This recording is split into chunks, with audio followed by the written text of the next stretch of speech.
Hello students, welcome to Business Studies class and I am Roshni Thawani. Today we will understand the techniques of managerial control and this would be the last topic of this chapter. So there are mainly two techniques, one is traditional, second is modern technique. So in traditional technique, first was personal observation. What is personal observation? Personal observation on the employee may create a psychological pressure to perform well. Whenever you think that someone is watching, then definitely it is our psychology that will work harder, will work properly because we think that someone is watching. Second is statistical report. Statistical information regarding performance of employees in the form of chart, graph, table enable the managers to interpret them and to make comparison.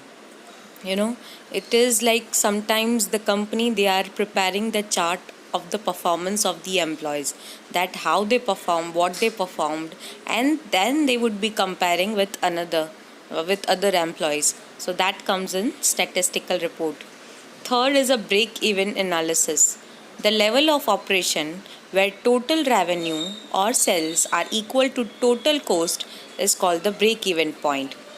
Okay, that comes is no profit, no loss. So this is also one of the method. This we are not supposed to study in a detail.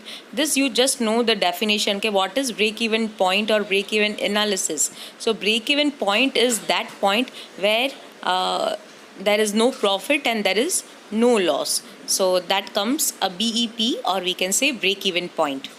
Next is budgetary control. Controlling the activities of an organization with the help of budgets. Okay? How to control? See, controlling can be done by budgeting. That whatever the budget we have decided, are we following that budget? Or, are we following and are we maintaining that revenue and cost? So that comes with the budgetary control. So whatever the activities we are doing, we have to see our budget, that what how much we have allotted behind this activity. So everything should be seen by this.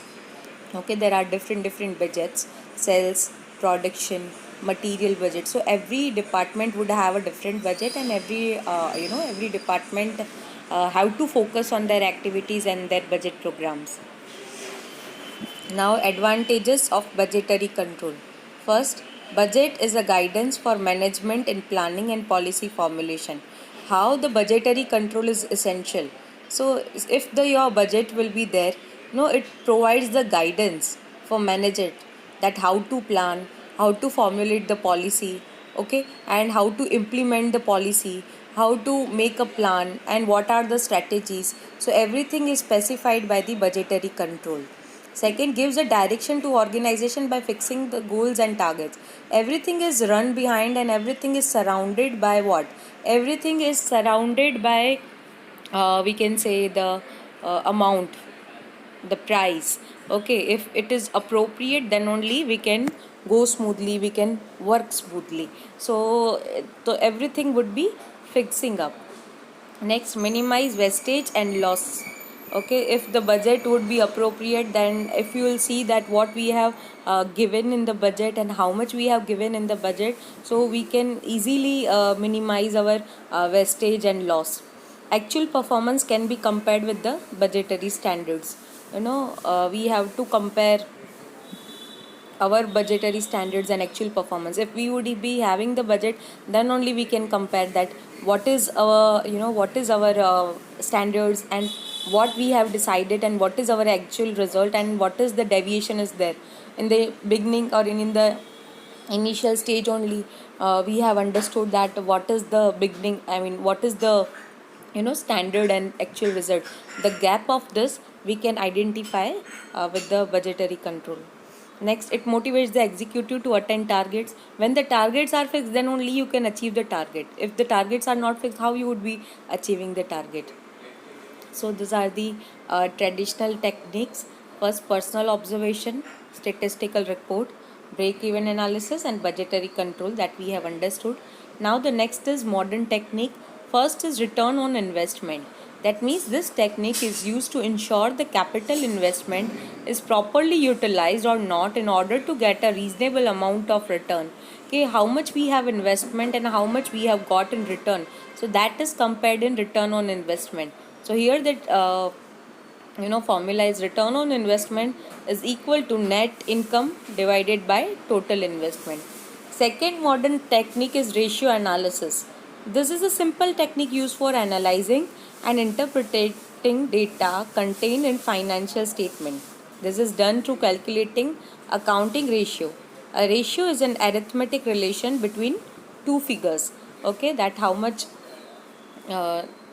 given to this performance and how much given to this performance, how much ratio has been allotted to this performance or how much ratio is allotted to this performance. So everything is compared in a ratio analysis.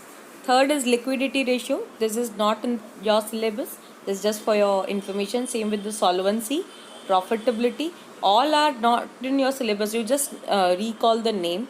This we are not going to study in detail. Okay, so these are the different types.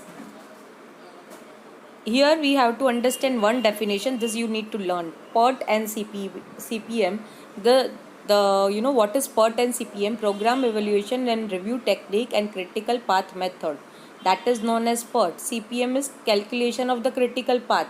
Then how we are calculating the path, that we are not going to study. We just need to recall this name, PERT and CPM.